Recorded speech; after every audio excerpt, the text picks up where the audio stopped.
Hey everybody, it's Charles Alvarez, President and CEO of Focal Point International, where we work with business owners to deliver prosperity and freedom by attracting the right leads, converting those leads to sales fast, and putting the right team in place so that you can finally enjoy your business. And what we're going to talk about today is that team. You know, when I was younger, my stepdad owned several businesses. He was a very successful businessman. And I would ask him from time to time, hey, what is your biggest challenge when it comes to running your own business? I guess I was a business consultant before I knew I was supposed to be one, because I find out that's one of the first questions you ask. Anyway, and the answer was exactly the same. Every time that I would ask him, what is the biggest challenge in your business? He goes, finding the right people to manage my business. By far and away, it was exactly the same. It wasn't leads, closing sales, any of that kind of stuff. His number one challenge from each time that I asked him was, Charlie, I need to find the right people for my business. So what we're going to talk about today is how to do just that. Okay? And I'm going to talk about a couple of different principles today of what to look for in order to find the right people for your business. And here's the first principle that I want to talk about, which is in Jim Collins' book, Good to Great. He talked about putting the right people on the bus. And in that book, he talked about the fact that to hire for character, and then you can train them to do anything. I am in absolute 100% agreement with what Jim Collins says. And if you read the book, sorry, it's just exactly right on. There's this other great author, Bob Beaudine, who created the book, The Power of Who. And within that book, he actually owns a very, very successful executive search firm up in Dallas. And what he said, it was exactly the same thing. As a matter of fact, when he's doing his executive search, he asks his clients, what are the character traits that you're looking for in this particular position? So, because one of the biggest mistakes that I find a lot of business owners make is they hire just based upon skill. You know, what's your C++ skill? What's your air conditioning skill? How well are you at SQL databases? How good are you at Microsoft whatever? And what they find is they hire these people, and although they may have the right skills, they don't have the right character to be able to work within a small company feel or a mid-company feel and truly be spontaneous and creative enough to get the business to the next level and to finish the project on time. So the first thing that I would recommend is write down, either on an Excel spreadsheet file or in Microsoft Word or just on a piece of paper, what are the 40 characteristics, and that's 40, that you're looking for in that particular position? And those 40 characteristics need to include both quantitative skills and qualitative skills. What does that mean? Quantitative skills are things you can measure on a resume. You can look at it on a diploma on a wall. Okay? 5 years of SQL database management. 5 years in control systems. 10 years in sales, 5 years in business development. In other words, you can pick up the phone and call somebody and verify the information. You can look at a resume, you can look at a certificate, you can look at a diploma on the wall. Okay, those are cold, hard facts. Okay, which do carry some importance. Like, for example, if you're looking to hire a programmer, it'd be nice to know that they have some experience with BASIC or C++ or PL SQL or whatever. Okay, so that's important. However, that is not the end-all be-all, excuse me, of what you're looking for out of this person. So in addition to the quantitative skills, they also need to have some qualitative skills. In other words, do they need to be a good team player? Do they need to have good integrity? Do they need to stand for excellence? And by the way, when you're going through these characteristics, be very specific on what you mean by those things. Like, for example, I define integrity as executing what you said you were going to do. In other words, hey, if I tell you I'm going to do something, I'm going to do it. You don't have to worry about it ever again. I am going to do it. Okay? Other people might have a different opinion of that or a different definition of that. So I recommend to my clients, don't just say that you're looking for integrity. Instead, say, what does integrity mean to you? Okay, and write that down. So instead of saying must have integrity, you might want to put in there must carry out what he says verbally or she says verbally. Excellence. What does excellence mean? Does excellence mean that you get an 80 on the test or a 90 on the test? Does excellent mean that you go above and beyond by 10 miles or 5 miles? So be very, very specific on what excellence means. Team player. What does that mean? You're looking for somebody to be a yes man or a yes woman, or you're looking for somebody to be able to challenge you and say, you know what, I understand that you wanted to do it this way, but I think there's a better way that we can deliver a better service and elevate the reputation of the company. That may not be the yes man or yes woman that you're looking for, but what does team player mean? Me personally, team player to me means that they are always acting in the best interest of the team, even if they have to go against something that either I say or that somebody on their team says, because it's in the best interest of the client or it's in the best interest of the team. So that's my definition. So I actually like it when people disagree with me, because I learn stuff. I get better. My skills improve, and people have different perspectives on the world. So that's my definition. So the first step is to just write down in Excel or Microsoft Word, what are the 40 things that you're looking for out of the particular position that you are looking for, okay? After you're done with that, I'd like for you to rank them by priority A, B, or C. Okay, so let me describe what these different priorities are, okay? Skill sets that have an A priority. Those are non-negotiables, okay? Like, for example, if you own a service-based business and you go to people's homes, okay? One of your A criteria might be has a clean criminal record, okay? Or that no history of drug-related felonies or anything like that. In other words, these are things that you're not even going to get a telephone interview, you're not going to talk to me, you're not going to come in through my door, you're not going to have an interview with me unless you can pass these A criteria. So they're non-negotiables.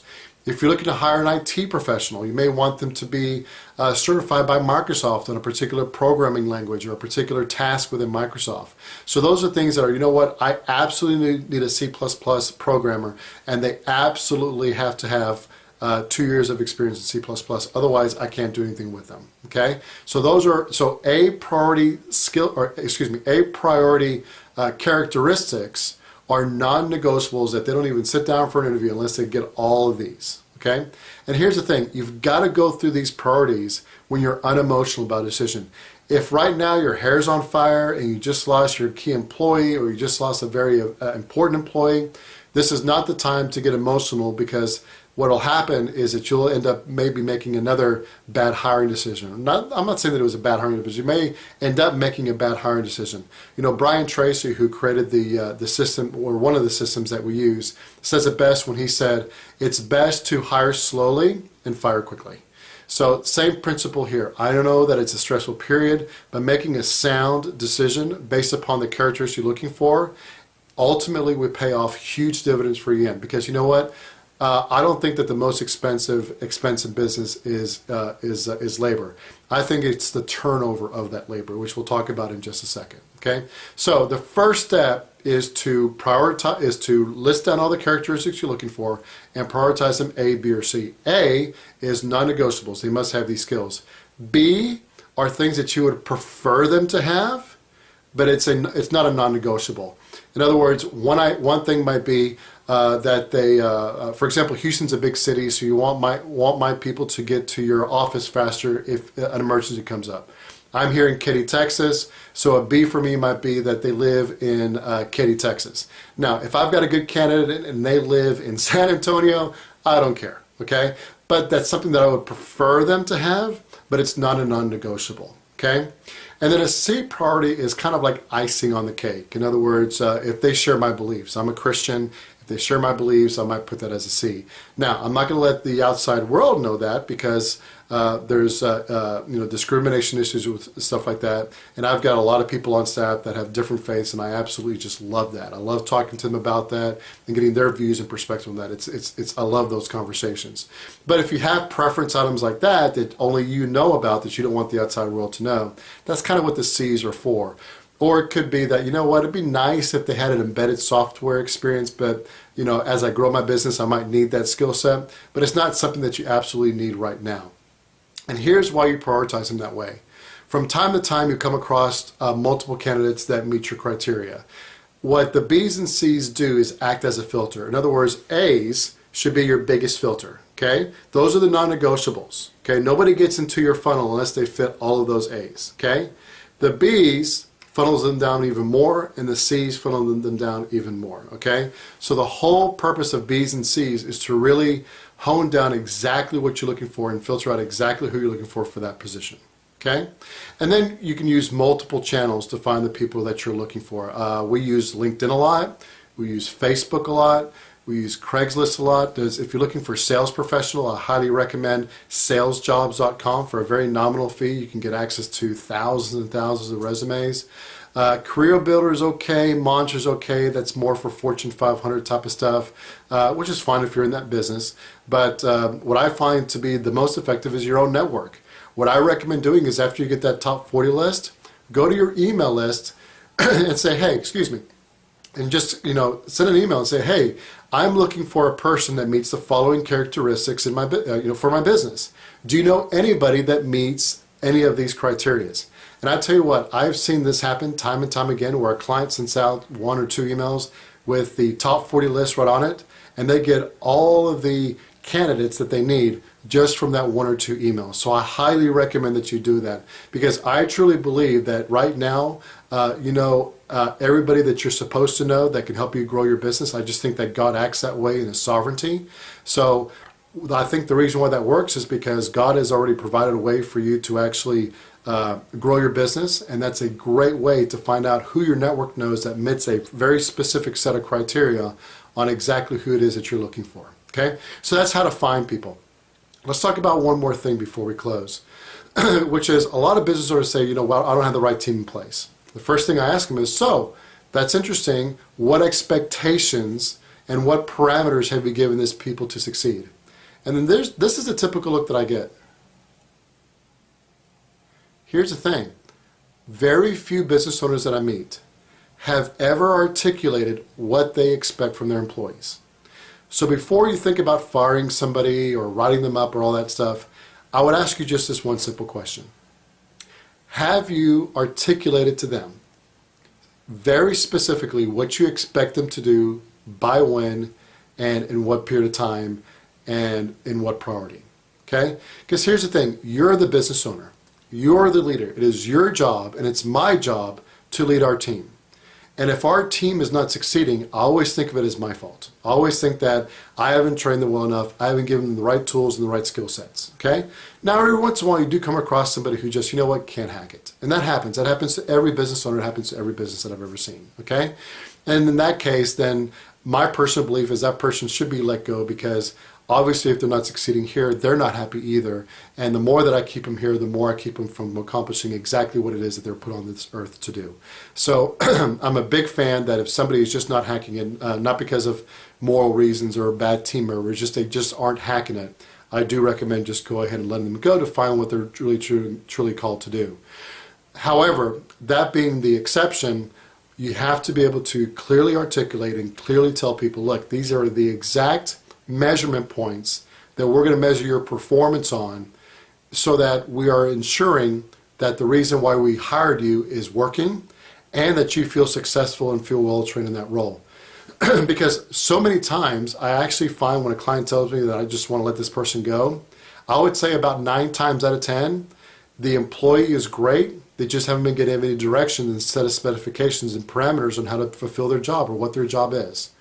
So before you think about firing this person, getting this person, ask yourself, have I adequately trained my existing team to be successful? Because very few people that I have met, even low-level employees, they all want to be successful. Every once in a while you come across one that doesn't, but I would say for the most part they want to be successful. And it's our job as business owners to empower them, to give them the right tools and skill sets necessary to do their job. You know what, I hope this video has been helpful to you. To find out more information about how to build the right team for you and your business, go to cornerstonebusinessacademy.com, and you can find right there how to build a winning team. As a matter of fact, you can also go there, and I have yet to meet a business owner who doesn't want to make more money. At the top right-hand corner, if you put in your first name and email address, we'll send you 10 free videos on how to find an additional $10,000 of income in your business over the next 27 days. So it's like finding $10,000 in your business sock drawer. So thank you for watching. Hope you have a fantastic day, and I hope that you find a team or have a team that is absolutely fantastic. Have a phenomenal day.